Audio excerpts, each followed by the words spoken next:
Olá, muito boa tarde, noite, né? Meus amigos estão aí hoje para a gente sorver de uma aula, de uma palestra muito legal da professora Tartucci. É, e nós vamos aguardá-la para a gente começar. Deixa eu chamar ela. Estamos convidando a professora Tartucci. Opa! Olá, Olá, professora, tudo bem? tudo bem, desembargador? Como estamos? Muito bem, muito obrigado. Muito boa tarde, boa noite para você, né? Verdade. Muito, muito obrigado por ter aceito o convite da Andes para a gente discutir um tema tão interessante para todos nós, né? E você é uma especialista, já vou ler teu currículo, assim, teu mega, hiper, super currículo. Que bom, Você, obrigada. a gente andou conversando sobre esse tema algumas vezes, rapidamente, e finalmente conseguimos fazer essa live hoje sobre um tema muito legal que é a chamada mediação e conciliação no judiciário, né? Verdade. Antes de você falar, da gente queria, as pessoas estão chegando agora, para quem não sabe, né, na verdade eu sou presidente da ANDES, Associação Nacional de Desembargadores, é uma associação criada em 2006, onde ela congrega somente desembargadores, é a primeira e única associação no Brasil que congrega somente desembargadores dos tribunais de justiça, dos tribunais regionais do trabalho e dos tribunais regionais federais. Tem uns números interessantes para você, Fernanda. A gente tem no Brasil aproximadamente 18 mil magistrados, dos quais dos 2.380 desembargadores. Quer dizer, Um bom número, hein? realmente é, e Expressivo. em termos de desembargadores é um número pequeno frente ao número global de Juiz. juízes. Então, a gente precisava fazer uma associação para verificar as vicissitudes e cuidar das vicissitudes da carreira do segundo grau, com a aposentadoria, que é muito mais perto para quem está lá em cima já, né? O pessoal, os juízes, quando entram, não pensam em aposentadoria, tá muito novinhos e tudo, mas aí a gente vai vendo que tem muitas coisas que podem ser discutidas separadamente, mas ao mesmo tempo juntos, porque depois e outras vicissitudes. Então, foi criada a Andes, e eu assumi a Andes no julho do ano passado, e ontem tivemos a eleição na Andes, onde eu me reelegi, Parabéns. onde nós nos reelegemos. Eu não sei se é a minha internet, mas voltou. Voltou? Voltou. Eu me reelegi uma expressiva votação, uma chapa muito legal, a chapa do Brasil inteiro, vários colegas, então estou aqui também. Essa é a primeira live depois da reeleição que ocorreu ontem. Cirlei Biondi está aí, um beijo para você, minha desembargadora querida. Obrigado, obrigado. Nise, pela nossa reeleição, Nise. Nise também está aí, Nise é desembargadora no TRT de Pernambuco. Um grande beijo. Tá bom, tá bom. Então, qualquer coisa a gente volta. Eu estava dizendo que quem sabe faz ao vivo. Então, É verdade. isso tudo acontece, né? Mônica está aí também. Tem vários colegas entrando, desembargadores, queridos amigos. O Torres entrou. Então, esse tema que a gente está falando da Andes, então é isso aí, a gente foi reeleito ontem, a Anise Pedrosa está aí também, que é desembargadora lá no TJ, no TRT de Pernambuco, também é da minha chapa, da nossa chapa, né? E foi muito legal, a gente foi eleito para um novo triênio, né? Eu vim do mandato tampão de 1 ano e meio, de 1 ano e 3 meses somente, e agora então nos elegemos para um mandato de 3 anos. Ah, professora, esse tema para a gente é um tema que é muito interessante, mas antes eu vou dar uma lidinha no seu currículo. Para quem todos conhecem a professora Fernanda Tartucci, mas eu sempre acho que o crédito é muito importante, porque depois de ler isso aqui, você vai ver como a pessoa é especialista, especializada e lutou para estar aqui, não é fácil. Professora, ela é doutora e mestre em Direito Processual Civil pela USP. professora no programa de mestrado da Escola Paulista de Direito, onde também é professora e coordenadora em cursos de especialização. Ela é presidente da Comissão de Processo Civil do Instituto Brasileiro de Direito de Família, IBDFAM. Ela é presidente da Comissão de Mediação Contratual do Instituto Brasileiro de Direito Contratual, IBDCONT. Ela é vice-presidente da Comissão de Mediação do Instituto Brasileiro de Direito Processual, IBDP, que é aqui no Rio de Janeiro, né? Que eu acho que é aqui no meu nobre amigo, presidente gosto muito dele, um advogado brilhante. Ela é diretora do Centro de Estudos Avançados de Processo, o CIAPRO. Ela é membro do Instituto dos Advogados de São Paulo, IASP, o poderoso IASP. Ela é advogada, mediadora e autora de inúmeras publicações jurídicas. E ela agora vai começar, deu um curso muito interessante, muito legal, no Conexão Legal, onde tem a Fernanda Bastos, organizadora desse Conexão Legal. Fernanda, se assim, professora, Claro. Você, por favor, pode me chamar de Marcelo, você sabe que a rede tem essa vantagem, né? A gente tem que ser muito informal. Pode chamar de Fernanda também. Esse tema, professora Tartucci, Fernanda, sobre mediação e conciliação, isso virou hoje uma febre das discussões jurídicas em todos os lugares, por conta de um efeito nefasto em que os processos estão trazendo para um judiciário mais célere, né? E assim podermos cumprir um mandamento constitucional da duração razoável do processo.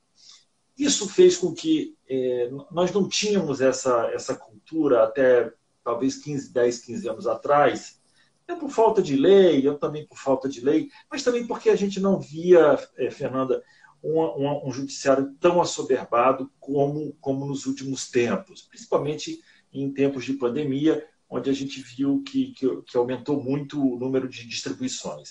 Para você ter uma ideia, Fernanda, eu recebia por volta de 110 novos processos no segundo grau, eu sou desembargador do Tribunal de Justiça do Estado do Rio de Janeiro, e variava entre 100 e 110 processos novos. O que eu digo processos novos? São agravos de instrumento e são as apelações, fora aqueles processos que estavam em andamento para contrarrazão e tudo, estou falando só novos processos. Entre novos e antigos, quase 300. Muito bem. Hoje a gente recebe 150, 160 processos por conta da pandemia, que todas as petições acabaram criando lá um capítulo da pandemia. E aí, o brasileiro, a justiça brasileira, como o Código de Processo Civil também, preocupação com o ministro Fux, esse sistema criou-se, denomina-se sistema multiportas da justiça, onde estão todos esses elementos novos. Para falar um pouco disso, para falar um pouco de você, eu te dou a palavra e muito obrigado por ter aceito. Eu sei como é a sua agenda. Vamos lá, vamos ouvir você. Muito obrigada, embaixadora. É realmente uma alegria estar aqui, né? E estar com vocês da Andes. É muito importante essa associação, né? A gente no Brasil, dizem que a gente não tem muito uma cultura de associativismo, mas a gente precisa se reunir, porque cabeças pensantes, né?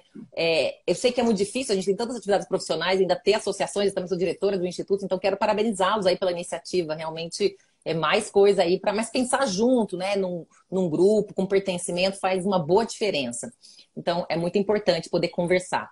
E eu acho que olhar para os meios consensuais no Poder Judiciário também é uma iniciativa muito importante, porque o Judiciário é a arena preferida e mais conhecida para que os conflitos possam ser trabalhados, tratados, né? E o Poder Judiciário, como o desembargador bem disse, sempre tratou a conciliação assim como algo secundário, porque no final das contas, né, a função judicante envolve julgar. Então, a própria expectativa de muitos juízes sempre foi assim: ah, não, eu sou juiz. Essa história de conciliar, como assim? Né? Seria algo que estaria indo contra a própria lógica, a própria expectativa. Então, no passado, alguns juízes eram afeitos, gostavam das conversas, da conciliação, né? A gente tinha uma tradição focada na conciliação. E outros juízes não, diziam, não, eu prestei concurso, não foi para isso, eu prestei concurso para julgar. Então, por muito tempo, a conciliação era vista como algo menor, né? Então, o desembargador bem falou. depois de um tempo a gente começou a reposicionar o interesse nos meios consensuais, porque a gente viu que, né, um volume absurdo de demandas que não precisariam estar ali, que não precisariam de um olhar judicial, poderiam ser realocadas para outras portas, né, para outros mecanismos. Então, aí a gente começou a ressignificar a conciliação, que infelizmente era maltratada. Então, eu sempre brinco, né, que alguns casos acabavam desandando para coerciliações, porque, né, uma certa pressão para um acordo a qualquer custo. E isso também começou a gerar alguma má vontade em alguns advogados. Poxa, mas meu cliente não queria fazer acordo, falou para mim, chegou lá na hora, celebrou qualquer acordo. Então, a gente passou de um olhar que era muito intuitivo sobre conciliação, dizendo, não, faz aí, o juiz que tem jeito com a coisa, né? Eu me lembro de recém-formada, em 2000, imagina, eu estudei na faculdade de Lei da USP, a gente não teve conciliação na faculdade. A gente tinha arbitragem, mas não tinha conciliação. E uma das primeiras audiências que eu fui fazer foi de conciliação. E aí falava, mas e aí? Esse juiz gosta de conciliação? Ah, esse juiz gosta. Então ele vai brilhar, esse juiz vai conduzir, fica tranquila, só deixa o juiz brilhar, né? A gente era praticamente uma espectadora do juiz que curtia. E quando o juiz não curtia, né, ele falava, tem acordo? Não, então tchau. Então a gente saiu desse movimento e agora a gente tem princípios, técnicas, e a mediação entrou também, né, com essa proposta de ser uma conversa mais qualificada. Então, mas eu sempre brinco, a gente ainda está na fase de educação sobre os meios consensuais, porque a gente está mudando a forma de operá-los, né? E as experiências passadas são muito impactantes. Muitas pessoas ainda têm, vamos dizer, aí, um ressentimento de más práticas, né? Por conta de más práticas, e ainda resistem aos meios consensuais. Então, a gente tem um bom caminho pela frente ainda. Pois é, a gente tem um bom caminho. Eu tenho sido não um crítico, mas eu tenho procurado estudar um pouco os números dos últimos anos. E os números são muito, muito preocupantes para quem pretende um judiciário mais célere, mais próximo do cidadão, mais próximo do jurisdicionado e mais próximo daquele que paga os nossos salários e que paga com os impostos, né? Claro. Então, a chamada economia judiciária, ela precisa ser colocada nos bancos das faculdades para que a gente possa estudar. Para você ter uma ideia, nós tivemos há 2 anos, no Justiça em Números, do CNJ, nós chegamos a ter, há mais ou menos 4 ou 5 anos atrás, 100 milhões de processos. Hoje a gente está por volta de 80 milhões de processos. Isso não é, essa diminuição não é tão significativa perto do todo, né? Se a gente fala de 80 milhões de processos, mas se a gente acaba sendo um daqueles em que o autor ou réu de um processo desse, então é muito difícil você dizer que 80 milhões de processos, opa, tá? Não. Até fiz um artigo muito interessante, Números que não consolam, dizendo isso, né? Que a gente tem que procurar ir atrás, porque isso não consola ninguém. E aí eu vejo que e tem dito que os orçamentos são finitos. Como você sabe, os tribunais de justiça, a Justiça Estadual tem como receita 6% da receita corrente líquida dos estados, o Ministério Público tem 2% da receita líquida do estado. Então, esse é um orçamento finito. O que você tem? Tem direito àquilo e ponto final. No entanto, o que a gente percebe é que as ações são infinitas, né? O grau de litigiosidade no Brasil é imenso, né? Nós temos quase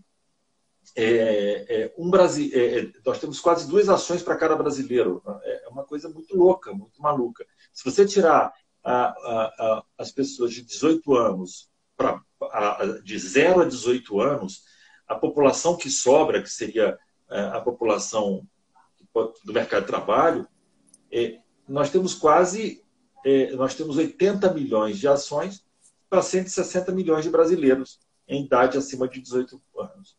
Essa é uma equação que não vai bater nunca. Ou a gente procura, de alguma maneira, essas formas de conciliação, mediação, e aí eu queria que você falasse um pouco desses institutos para a gente, a diferença de cada instituto desse, e vou fechar minha palavra para dizer o seguinte. Nós temos esse volume de ações, professora, mas eu posso dizer, desses 80 milhões de ações, pelo menos 50% é execução fiscal. Para quem não sabe, executivo fiscal é aquela cobrança do Estado ao particular que deve IPTU, IPVA e etc. 50%. Então, é alguma coisa errada, né? Não é possível. Mas eu passo a palavra para você me explicar um pouquinho desses institutos. Boa, ótimo. Acho que esse é um ponto muito importante, né? A gente tem uma tradição de conciliação, muitas vezes conduzida pelo magistrado, porque não tinha equipe, né? Não tinha um conciliador destacado para aquilo, e acabava muitas vezes nessa conciliação a ter uma certa avaliação. Olha, se fosse você faria acordo, né? O juiz saía um pouco ali, né, daquele lugar de imparcialidade. Alguns até ficavam chateados, poxa, o juiz pré-julgou. Adorei o coerciliação. Coerciliação. Exatamente. A gente sempre brinca que é na justiça trabalhista, né? Porque a gente trabalha na justiça estadual, a gente preserva os nossos juízes. Fala, não, mas na justiça trabalhista, né? Às vezes acontecia. Então, alguns juízes acabavam falando, olha, estou olhando aqui esses documentos, é melhor fazer acordo. Isso gerava muitas vezes, né, uma certa raiva das pessoas, porque o juiz estaria fazendo um pré-julgamento. E às vezes nem era, porque ele não estava aprofundando a análise, ele estava, né, dando uns toques. Então, muitas pessoas ficaram com raiva da conciliação, porque ela, né, essa imparcialidade do juiz era questionada, porque muitas vezes ele acabava saindo desse lugar. E aí, quando a gente teve no Brasil um avanço dos estudos sobre mediação, em que essa imparcialidade vem muito destacada, a gente começou a falar, não, então vamos criar um sistema. A professora Ada Pellegrini Grinover, o professor Kazu Watanabe, né, aqui da USP, já tinham iniciativas de projeto de lei desde o início dos anos 2000, mas isso ficou travado no Congresso Nacional. E aí a gente tinha algumas regras sobre conciliação esparsas, até que vem em 2010 a Resolução 125 do CNJ, que esses professores, Ada e Kazu, pensaram, bom, já que a lei está travada, vamos ter pelo menos um instrumento normativo importante vindo do CNJ. Então, ali nós temos o primeiro instrumento que regra mediação e conciliação, e a primeira que fala de mediação, né, claramente, assim, no sistema jurídico. Depois vieram o CPC e a lei de mediação, então hoje a gente tem, a professora Arnoldo falava de um mini sistema de justiça conciliativa, né, com resolução 125 do CNJ, CPC e lei de mediação. E o CPC, ele diferencia os dois, o que eu acho muito bom, porque as pessoas têm dificuldade de entender a diferença de mediação e conciliação. Então o CPC tem a chave da mudança, dessa diferença, na verdade, no artigo 165, parágrafo 2º. Então, o que tem de comum? Os dois, tanto o mediador como o conciliador, são facilitadores da conversa, da negociação. Então, eles vão ajudar a destravar essas conversas que, por alguma razão, né, a comunicação foi interrompida, não está fluindo bem, vem uma pessoa imparcial para ajudar a destravar a negociação. Então, são negociações facilitadas, tanto a conciliação como a mediação. No que elas diferem?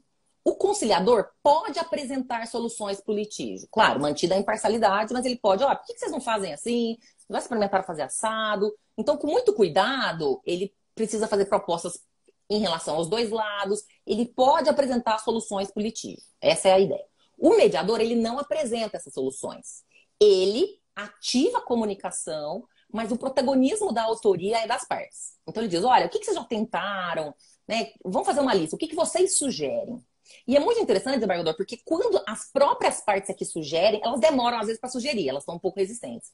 Mas quando elas sugerem, elas costumam ser criativas e elas fazem coisas que têm sentido no seu contexto. Então, uma empresa e a outra se conhecem, né? Então, eu falo, bom, é o seguinte, olha, a gente está nesse impasse em relação a essa cláusula, né? E no curso do Conexão Legal, né, já está gravado, um curso de mediação empresarial, a gente trouxe vários exemplos. As empresas, quando elas fazem essa parceria para pensar juntas em ideias criativas, às vezes demora 4, 5 reuniões, né? Porque elas têm que recobrar a confiança, mas elas vão conseguir realmente construir ideias criativas. E a partir daí, elas cumprem o que foi feito. Porque esse é um ponto interessante, né? Na conciliação, o nível de cumprimento espontâneo é um pouco menor, porque a saída não veio das partes, veio de uma pessoa imparcial. Elas até aderiram à solução, à sugestão. Mas na mediação, o nível é altíssimo. Outros países que fazem os cálculos falam mais de 90% dos acordos é cumprido. Porque são as próprias partes que ofereceram, né? Existe essa tendência à coerência. Então, a grande chave de diferença é essa. O conciliador pode apresentar soluções e o mediador não. O mediador, ele ativa a comunicação, mas ele preserva o protagonismo das partes ao máximo, porque são elas as autoras das propostas. Professora, e esses dois institutos, eles são aplicados efetivamente, obrigatoriamente, sempre na fase processual? Então, ótima pergunta. Na verdade, não, né? A gente tem muitas iniciativas pré-processuais. Então, eu atuo em câmaras de mediação e arbitragem, eu atuo na prática privada da mediação em escritórios. Então, muitas vezes as empresas, quando recebem os impasses, né, vão para o advogado, sempre estão trocando aquelas notificações envenenadas, como eu brinco, né? em acusações recíprocas. E aí o advogado é um grande player, né? É um grande jogador nessa história. Porque a advogada muitas vezes fala assim, puxa, olha, isso aqui a gente vai judicializar, a gente vai para arbitragem, olha, a gente vai perder aqui uma parceria muito boa, né? Eu me lembro uma vez uma advogada da GE me contando isso, né? Que ela era um caso que envolvia uma fatura em aberto de 200 mil, que não era paga de jeito nenhum por uma empresa que era cliente há muito tempo. E aí ela chegou no jurídico para ela judicializar, protestar o nome da empresa. Ela falou, puxa, mas essa empresa nunca deu problema, temos, né, mais de 2 décadas de parceria. E aí, como a negociação com o advogado estava ruim, ela pediu uma mediação. E aí chegou na mediação, a empresa contratante falou, olha, muito me admira, né, a gente não tem resolvido isso, porque o seu funcionário tal me prometeu uma coisa e agora ninguém sabe do que você está falando, né? E aí, quando a GE, né, a empresa, escutou esse nome, ela falou, era um personagem problemático, que tinha feito umas promessas que ele não podia cumprir, tinha sido desligado da empresa e tinha uma herança maldita, que eram essas pessoas, né? Eu falei, nossa, desculpa, eu não sabia que isso tinha a ver com essa pessoa.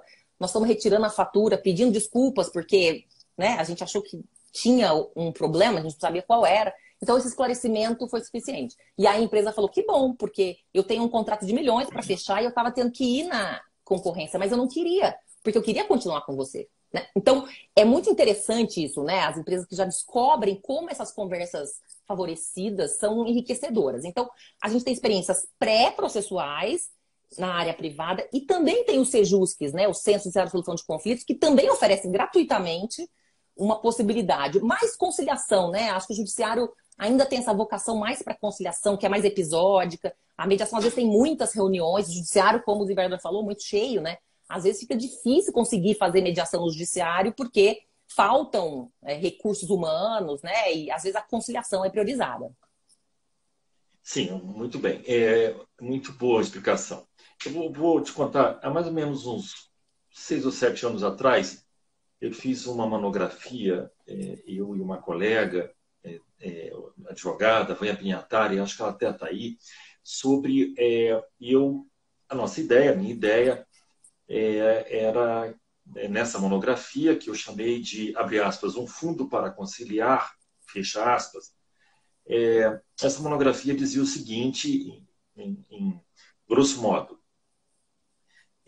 como você sabe, como os colegas sabem, e a senhora mais e você mais do que todo mundo, hoje o Brasil tem 80 milhões de processos, dos quais eu posso garantir a você, Fernanda, professora, que 78% dessas ações elas pertencem, entre aspas, a 30 empresas somente no Brasil.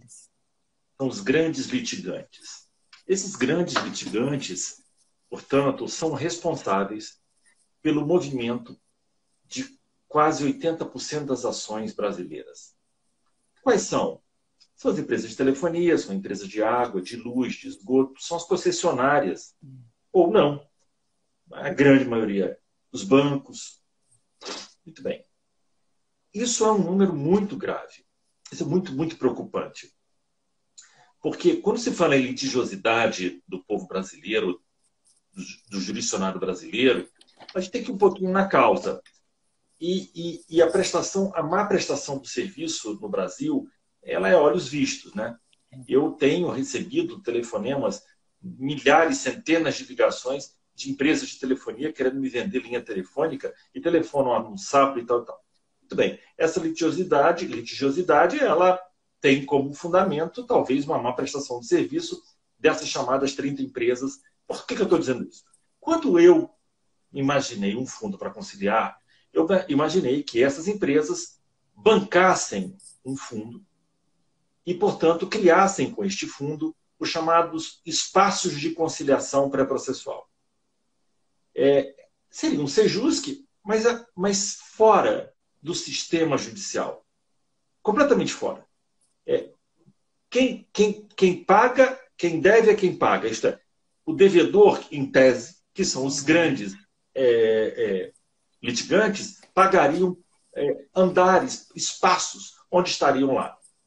Estagiários, advogados, eventualmente defensores públicos, juízes, ou não, mas de forma absolutamente gratuita para essas pessoas, para Agora, tudo montado, né, por essas empresas. Por que eu digo isso? Professor, se transformar em bytes, bits ou papel, não dá. O que eu acho é que a gente tem que, cada vez mais, e aí eu falo porque acabo me prejudicado por conta do aumento da distribuição, a minha ideia é que eu sei que você não comunga, mas aí a gente queria que você me dissesse por quê, da exigência da comprovação de que o autor da ação, principalmente, qualquer que seja, principalmente na área do consumidor, da defesa do consumidor, onde já há uma previsão, prove ao magistrado que tentou conciliar, procurou aquele que lhe causou prejuízo. Então, isso seria como se fosse uma condição da ação. O que você acha um pouco sobre isso? Essa é uma ótima pergunta, porque está na ordem do dia, né? Tá todo mundo querendo saber disso. Quando eu fui estudar mediação, né? Foi o meu tema de mestrado, eu comecei a estudar em 2004, defendi a dissertação do mestrado na USP em 2007, publiquei a primeira edição em 2008. Hoje está na sexta edição, que é a mediação dos conflitos civis. Eu fui estudar um pouco de história, né? E a gente já teve no Brasil, né, na Constituição Imperial, uma regra assim: sem se provar que se tentou a reconciliação, não se intentará demanda alguma. Estava na Constituição do Império, né? E aí, quando veio a Constituição da República, durou mais ou menos uns 15 anos essa regra, ela foi retirada da Constituição, nunca mais foi repetida, porque naquela época eles identificaram que isso era uma burocratização do acesso, porque nem sempre a pessoa tinha documentos, né? Então, onde é que eu resisto aqui? A gente tem uma população com uma grande vulnerabilidade econômica, né? A gente tem muitas pessoas, e eu atuo na assistência judiciária como advogada voluntária aqui em São Paulo. Então, chegam pessoas idosas, pessoas, a gente, né, os estagiários, tem que entrar em contato com o banco. Eles não sabem, por exemplo, desembargador, fazer uma reclamação na ouvidoria da Caixa Econômica Federal, entendeu? Eles não têm, essas pessoas não têm, essas pessoas idosas, elas ainda são analógicas, elas não têm essa interface, né? E para aquelas pessoas que acordam no dia 6 da manhã para ir no banco, é a função do dia inteiro, mas é tudo presencial, né? Então a gente tem muitos excluídos digitais, pessoas idosas ou pessoas que têm deficiência, ou pessoas que não têm informação, elas têm, por exemplo, um celular, né? Mas elas não sabem manipular muito bem, né? Usam como orelhão, quando tem que ligar para alguém usa, de verdade, né? Como o telefone era antes. Então, a gente tem, assim, a população mais carente, que a gente acha que é minoria, mas o Brasil ainda é um país pobre, né? Muita gente desconectada, muita gente desinformada. Então, o que a gente faz quando a gente recebe? A gente filtra o caso. Geralmente, assim, não, eu entrei em contato, mas eu não entendi direito, aí não tem o número de protocolo, mas geralmente essas pessoas tentaram alguma coisa, né? Mas não tem a documentação. For no posto de saúde pegar um remédio, por exemplo, e aí, diante da negativa, não tem o remédio. Me dá um papel que não tem remédio. Não tem papel nenhum, meu filho, olha a fila, né? O poder público não dá o papel de que não está dando remédio mais. Então, a prova, na prática, né, atendendo essas pessoas vulneráveis, a gente percebe que essa prova, ela é muito complicada, porque essas pessoas estão sobrevivendo apesar do direito, né? Elas estão fazendo o que é possível. Então, quando a gente vai fazer a filtragem, a gente pergunta, a gente liga, a gente entra em contato, mas nem a gente, às vezes, consegue essa documentação, porque o violador do direito não quer documentar a resistência, né? Tem isso também. Às vezes a empresa fala assim, não, mas tem um número de protocolo. Tá, mas eu quero que você diga aí, nega, eu não vou trocar. Ah, não vou documentar. E é uma ligação gravada, né? Então, assim, a gente tem muita dificuldade, olhando a população vulnerável, dessa demonstração. Então, a minha preocupação é com o acesso à justiça, né? Porque essas pessoas, uma vez, eu até vi uma consulta do CNJ, né, dizendo que existia lá no TJ do Maranhão uma portaria nesse sentido. Mas imagina o interior do Maranhão. Porque essas plataformas são eletrônicas. E a área rural do país, inclusive, muitos lugares, nem se tiver dinheiro, você consegue contratar internet. Então, a gente primeiro tem que ter internet como direito fundamental, que é outra coisa que a gente tem que pensar, né? Ter locais, como o desembargador falou, achei excelente essa ideia, de acesso livre, né? Portas de acesso à justiça, né? Olha, aqui você pode ter acesso à internet, aqui vai ter alguém te ensinando, né? Você é uma pessoa idosa, um funcionário que possa orientar essas pessoas. Então, primeiro a gente precisa dar esse acesso para depois a gente exigi-lo, né? Mas, por enquanto, ainda mais com o contexto pandêmico, que empobreceu as famílias de uma forma muito intensa, as pessoas usam o Wi-Fi, às vezes, do trabalho, né? Do local onde elas vão.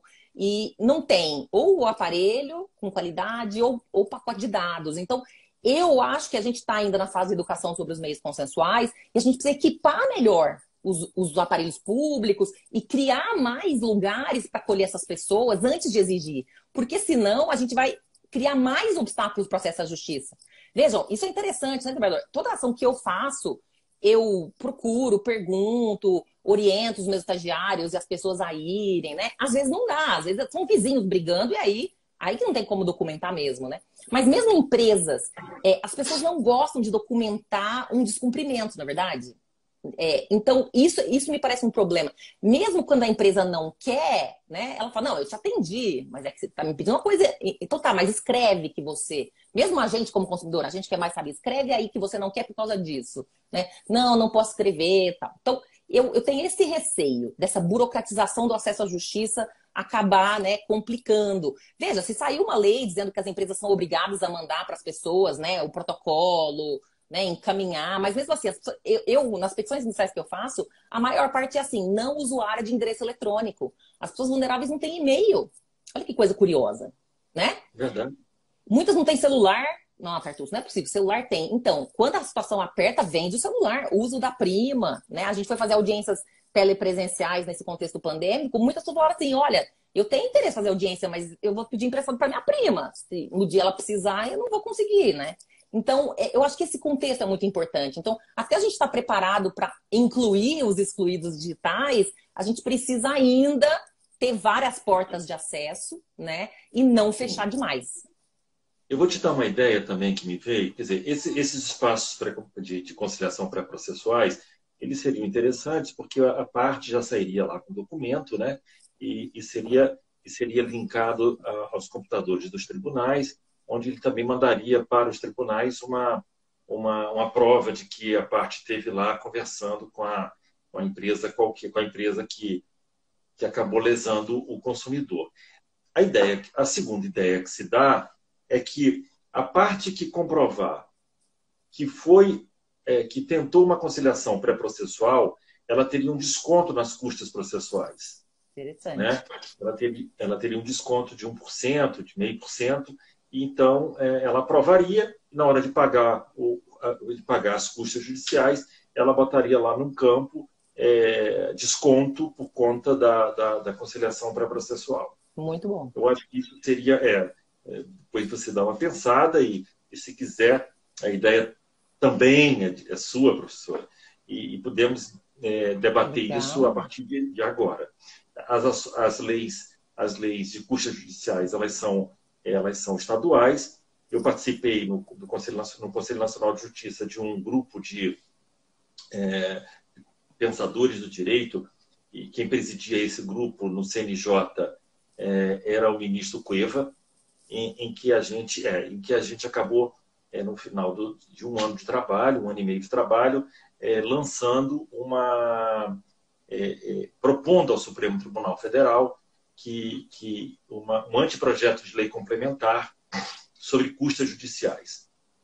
As custas judiciais dão mais 2 ou 3 conversas da gente, assim. Mas só para te falar uma coisa, as custas judiciais, vou te dar um dado.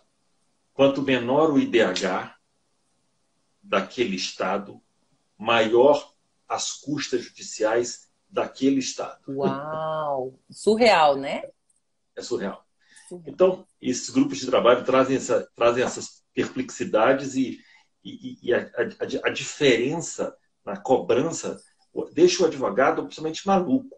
Ainda mais nesse momento que agora você está em todos os lugares ao mesmo tempo, pela telinha. E aí eu tenho sido um crítico nessa área, nesse momento da pandemia, na questão de uma justiça virtual, porque, professora, eu falo exatamente isso. A inclusão digital ainda é uma ficção no Brasil. Tem advogados que não têm um celular à altura, que não podem pagar uma internet à altura. Nós que podemos pagar uma internet acima de 250 megas, a sua internet caiu. Eu tinha certeza, tenho certeza que a sua internet é uma das melhores. A minha também vive caindo. Quer dizer, nós não temos ainda essa inclusão digital que você fala, né? Exatamente. Então, assim, isso é muito importante, porque, veja, a minha é 500 mega, pago mais de R$ 400 por mês, comprei roteadores mesh de R$ 1.000, investi pra caramba. E como o desembargador falou, a gente fica vulnerável, né? Porque mesmo que a gente faça tudo, a gente ainda fica refém, né, das empresas. Não tem o que dizer. exatamente. Deixa eu te fazer uma impressão. Você, você acha que se você acha que o brasileiro, né? Ele tem o brasileiro que procura o judiciário, né? Porque a grande questão do brasileiro que procura o judiciário é que ele acaba, de alguma maneira, financiando esse sistema, né? Ou parte dele, porque engana-se quem acha que as custas judiciais pagam o judiciário, não pagam. Quem paga o judiciário são os impostos, Eu pergunto, você acha que essa conciliação pré-processual, ela esbarra muito na característica da OAB brasileira?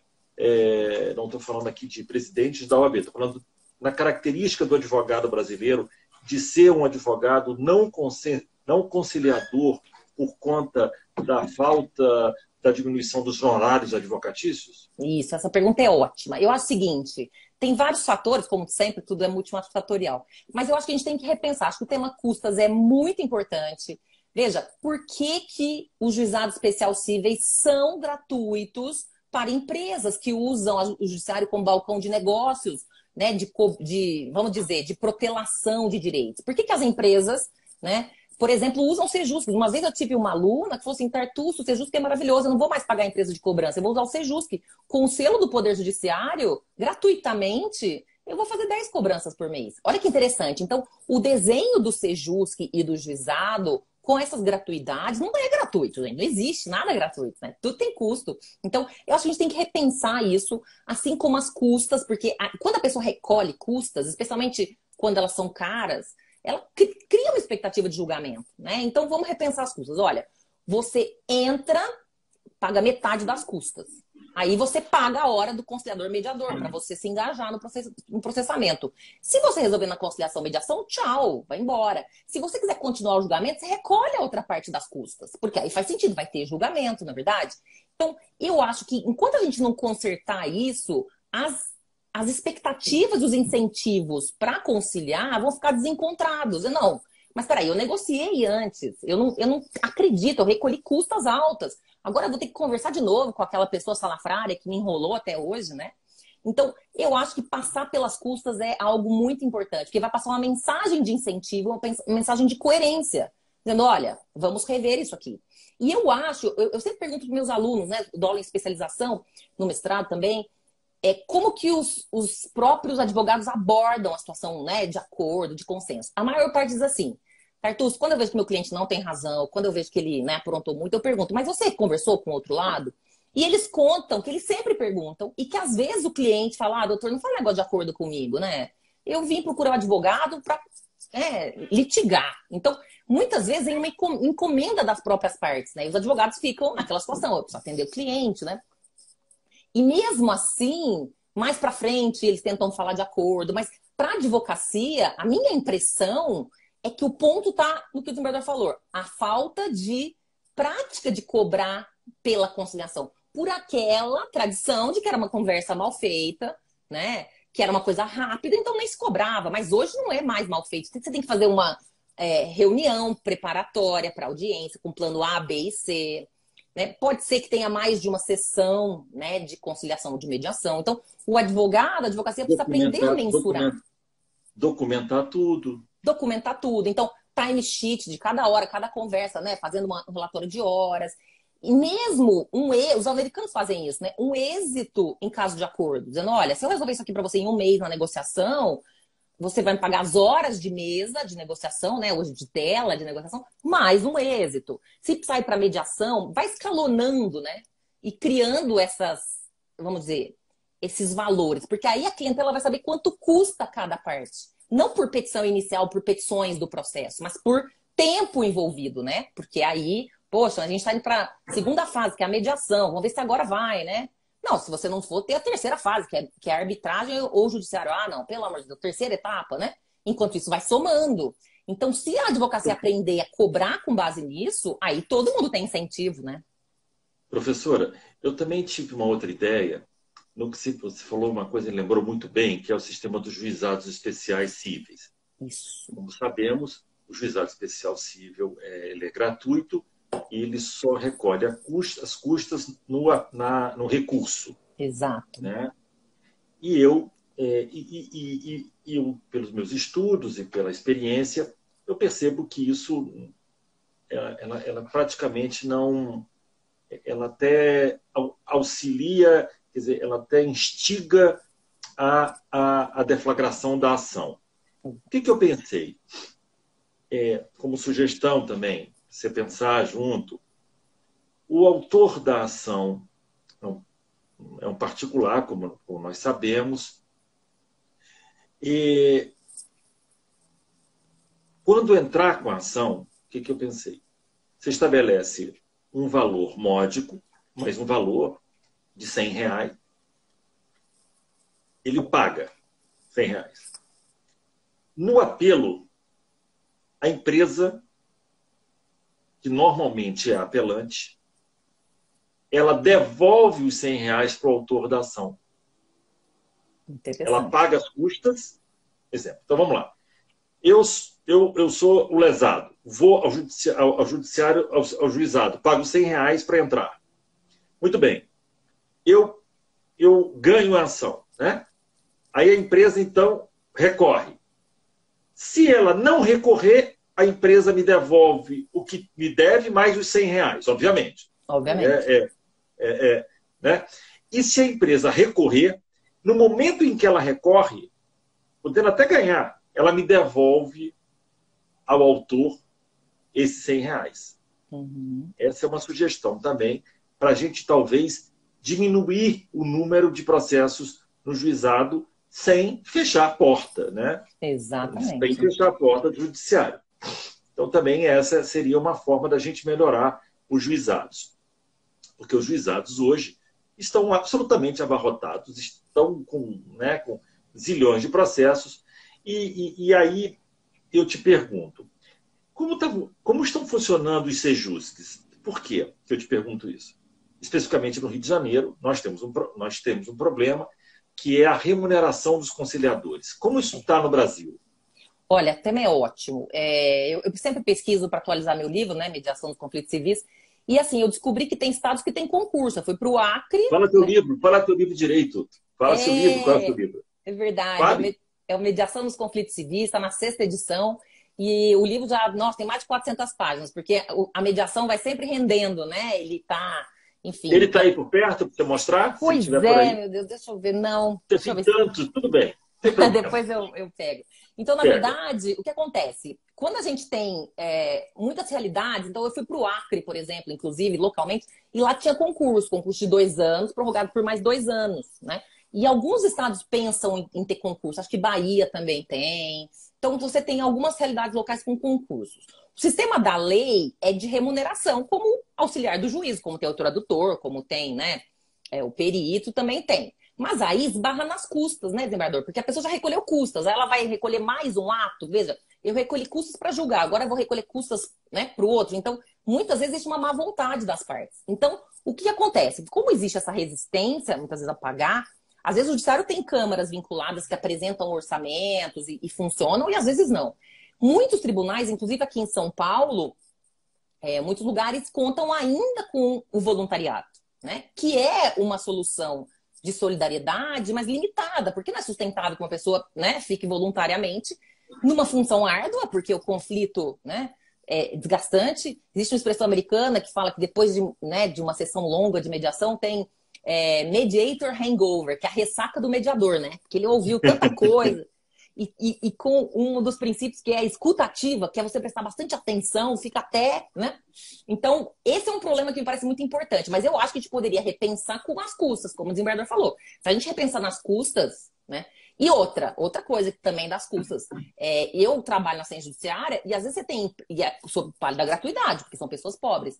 Mas no final, as empresas perdem e aquele processo, o judiciário, o judiciário, né? Não, mas a Fazenda Pública não deveria ir atrás da empresa, né? Que deixou esse processo andar, não cumpriu. E não era para ser gratuito para a empresa, né?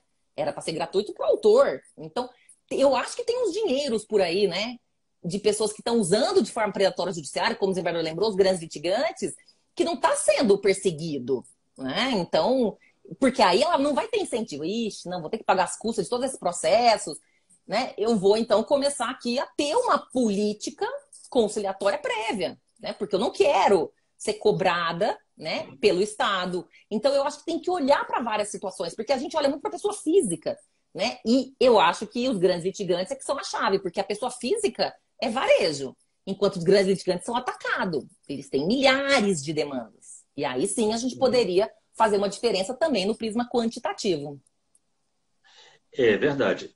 Uma outra coisa que se pensou nesse grupo também, professora, é o seguinte: esses grandes litigantes, que, principalmente na área de telefonia e bancos, né, professora? Esses grandes litigantes que transformaram o judiciário nesse pandemônio, eles poderiam ser taxados com uma taxa, né, com custas, né, acrescidas, né, sempre que forem ao judiciário. Isto é, você tem mais de 100 ações. Vou dar um exemplo. Você tem mais do que X ações. Bom, se você tem mais do que X ações, você paga R$ 100 mais R$ 20 porque você tem mais do que X ações. Essas empresas têm 2X de ação, então você paga mais R$ 30.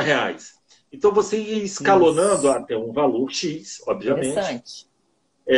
Por conta da insistência em litigar, né, sobre temas que às vezes, e muitas vezes, está completamente pacificado na jurisprudência brasileira.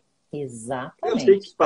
Eu sei que pacificação na justiça brasileira é complicado, porque eu costumo dizer, aliás, essa pandemia, professora, me trouxe uma reflexão muito interessante. A pandemia me trouxe a seguinte reflexão: estudo científico é igual à jurisprudência. Cada um tem a sua. Verdade. Muitas correntes de pensamento, né? Eu nunca pensei que estudo científico fosse dessa maneira. Tem para todos os gostos, assim como jurisprudência. Exatamente. Acho que seria muito interessante. A gente, por exemplo, né, vamos pegar aquele exemplo de enviar cartão não solicitado, né? Alguns bancos enviam cartões não solicitados.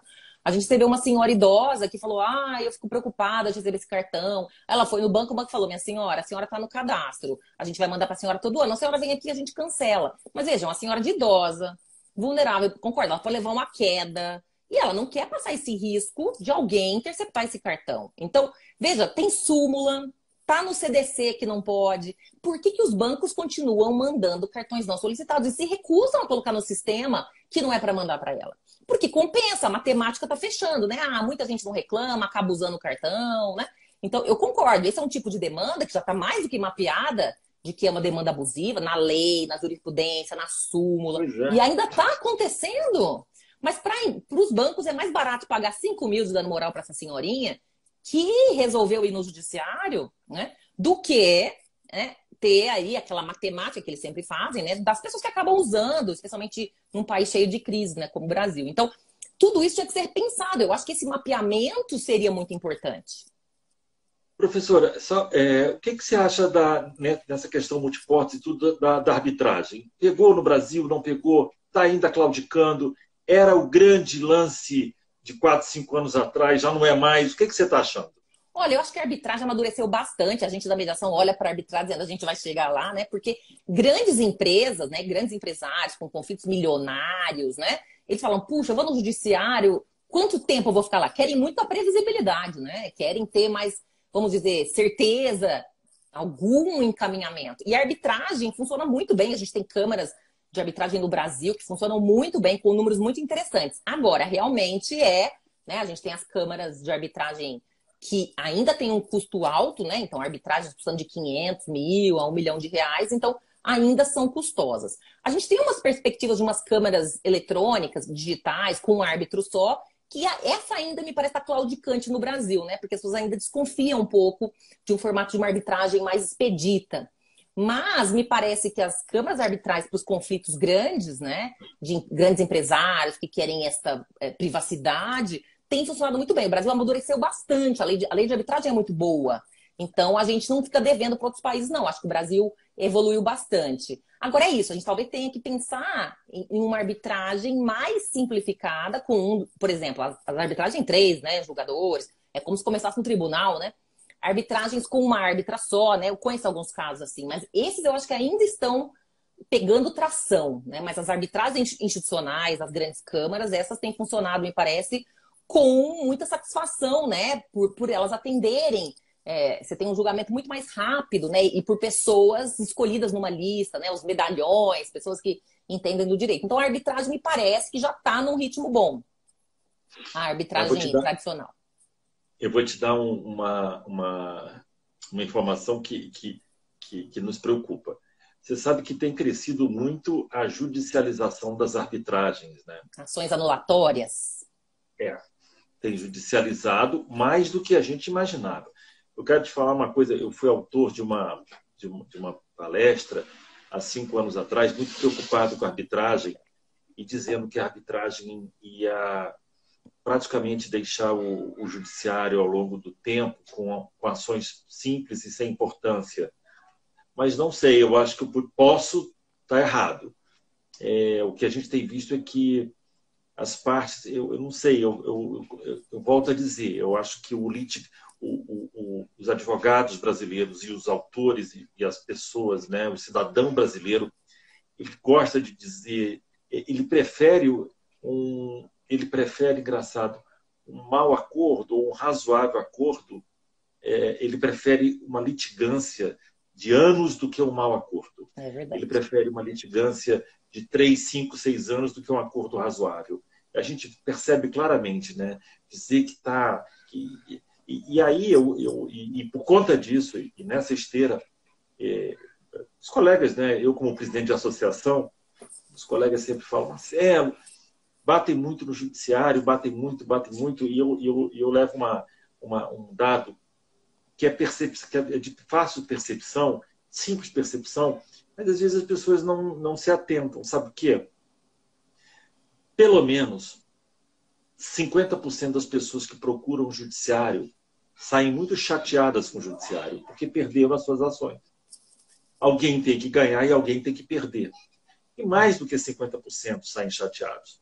Porque às vezes você pede 2x, ganha meio X e sai falando mal do judiciário. Então, o judiciário não é um poder que tenha DNA de ser um quilt. Não somos quilt. Essa é a grande questão, né? Então, tem que entender um pouco isso, quem critica muito o judiciário, sem falar da parte que perde e fala em impropérios incríveis contra o juiz, de todo jaez, de toda espécie, e você sabe o que eu estou falando. Então, o judiciário tem que passar, nós temos que tentar fazer com que esse sistema multiportas realmente, professor, eu sei que é uma cabeça pensante, nos ajude, e essas ideias todas que a gente está aqui, vai ficar gravado, porque o que a gente viu, Tartucci, é que todos esses instrumentos, e talvez você possa falar um pouco, desde a antiga uniformização de jurisprudência, passando pela súmula, passando depois pela súmula vinculante. A súmula já era. Não, temos súmula do Supremo. Não adiantou nada. Súmula vinculante, temos lá quantas súmula vinculante? Não sei, acho que 40 e poucas. Depois veio... Você acha esses instrumentos todos de uniformização, de tentativa de uniformização, agora o IAC, o RDR, por que isso não pacifica? Ótima pergunta. Eu acho muito interessante, né? Porque quando você vai distribuir o poder de julgar, né? Você vê os próprios tribunais às vezes têm esses olhares divergentes, né? De uma câmara com outra, de uma turma com outra, né? Então é muito difícil um olhar unívoco. O judiciário brasileiro sempre foi embasado no livre convencimento motivado, né? Então, esse livre convencimento, essa independência do juiz para julgar, a gente vê isso. Demandas, às vezes, fala, puxa, mas eu estou fazendo ainda agravo de instrumentos sobre isso. A gente tem aqui em São Paulo, só um pequeno exemplo, umas ações de uso capião, né? Em que há 10 anos a gente faz o agravo de instrumento, porque tem uma vara aqui que, especificamente, ela pede lá 500 documentos para a petição inicial. E pessoas vulneráveis não têm planta atualizada, certidão negativa, né? Então, há 10 anos eu estou fazendo o mesmo agravo de instrumento porque essa juíza tem a mesma decisão padrão há 10 anos e eu ganho todos os agravos. Mas olha o desgaste, né? Então, eu acho que é isso. Ela tem a liberdade para julgar, né? Embora as decisões sejam reformadas, ela tem esse espaço. Veja, eu sou favorável à liberdade, né? Mas a gente precisa ter aí algum tipo de gestão processual que faça sentido, porque os tribunais vão de novo repetir o modelo de acórdão, né? E isso vai ficar rodando em falso. Então, eu acho que os instrumentos processuais não dão conta disso. Eu acho que, na hora do exercício do poder, né, eu acho que acaba havendo uma visão um pouco individualista e, na verdade, os próprios tribunais precisariam, né, ter uma visão aí de como as decisões de primeira instância e as de segundo grau vão dialogar de forma sintonizada. Porque, claro, a juíza tem uma certa liberdade, né? Ela pode dizer, olha, não concordo, eu acho que o processo tem que ser bem instruído, mas, né, se ela continuar com essa mesma visão e depois tudo isso for reformado, qual o sentido, né? Quem está errado? Ela está errada ou ela está certa e o tribunal sempre errou? Então, acho que falta um diálogo interno também, às vezes, né? Para poder ter um alinhamento aí de como esse exercício de poder, afinal é isso, né? Exercício de poder é sempre algo tão sensível, porque as pessoas, né, abrirem mão de poder é complicado, ele gera um apego, né? Mas eu acho que é isso, eu acho que os instrumentos processuais não dão conta, a gente vê, né? E mais, o IRDR, por exemplo, eu participei de algumas bancas de doutorado, tem advogado pedindo para ser assistente em IRDR para falar de honorários, quer dizer, vira um instrumento a mais no sistema que vai ser manipulado para atender alguns interesses, muitos corporativos, e as pessoas que talvez mais precisassem do IRDR não vão usá-lo porque, né, não tem esse acesso à informação. Então, eu acho que o tecnicismo em si é interessante, eu gosto da diversidade de mecanismos, mas ele não dá conta da realidade, porque você vai ter gente manipulando o sistema de uma forma ou de outra. Entendi. Excelente. Bom, a gente está chegando ao final, né? Eu vou deixar uma pergunta e depois você encerra, faz o seu encerramento, voltar naquela questão. Então, você acha que a dificuldade para transformar como condição da ação a prévia comprovação de que, de alguma maneira, a parte procurou a outra parte, né, o que o lesou, não dá certo? Ou você acha que tem um caminho, a gente pode chegar a isso? Eu acho o seguinte, eu acho que ampliar possibilidades como essa, com terminais, com pessoas instruindo, é uma atividade orientativa interessante. O SEJUSC também tem entre as suas finalidades a orientação ao cidadão. Então, eu acho que deveriam investir em totens, em funcionários que recebessem as pessoas, que ensinassem a entrar no consumidor.gov. Mas isso na fase, vamos dizer, ainda de oferta e não de compulsoriedade, porque a gente ainda não tem um sistema de acolhimento e de inclusão digital necessário. Eu acho que a gente poderia pensar em ir gradualmente ampliando esses mecanismos, né, com facultatividade, para ver se a gente vai dar conta, né, de ter esse acolhimento suficiente. Porque hoje a gente tem uma precariedade, né, o contexto pandêmico piorou ainda mais a situação, né, de tantas pessoas desempregadas. Então, hoje eu acho que seria um obstáculo mortal em termos de acesso à justiça. Mas eu acho que a gente deve ir tentando, veja, não vai ser todo mundo, mas a gente vai incluindo aqueles que sejam possíveis, né? Com o imposto de renda foi assim, né, desembargador? Quem podia fazia eletronicamente, hoje já é tudo eletrônico, mas eu acho que tem que ser mais gradual, porque o acesso à justiça é uma garantia fundamental. Então, acho que essa é sempre a ideia, né? A gente quer meios consensuais interessantes, a gente quer o judiciário liberado, mas sempre à luz das garantias fundamentais. Bom, agora eu deixo com você, minha querida professora. Muito obrigado, Fernanda, por você ter aceito o nosso convite. Agenda difícil, mas a gente está aqui, conseguimos aí cumprir a nossa agenda. Essa nossa live vai ficar gravada, depois eu te mando, né? Tem o canal da Andes, tem um canal da Andes no YouTube. Quero que você pense muito nesses espaços de conciliação pré-processual. Quem sabe a gente podia fazer aí um convênio com os teus institutos, o IBDF, e todos os institutos que você, para a gente tentar com os maiores litigantes, conseguimos fazer esses espaços, botar estagiário, tudo pago, porque essas pessoas vão acabar sendo mais barato para essas empresas. Exatamente. Né? Bom, você tem 1 minuto para acabar, minha amiga. Muito obrigada, foi uma honra. Foi muito bom poder pensar, além de tudo, né, nas custas, em saídas inteligentes. Eu acho que essa é uma das ideias da mediação e da conciliação. Fomentar diálogos proveitosos para que ideias construtivas tenham lugar. Então, eu agradeço muito aí pela oportunidade e fico à disposição. Eu acho que é muito bom a gente poder se reunir e pensar em ideias construtivas conjuntamente. Combinadíssimo, vou te procurar, vamos sentar, fazer uma mesa. Acho que o Instituto é muito importante.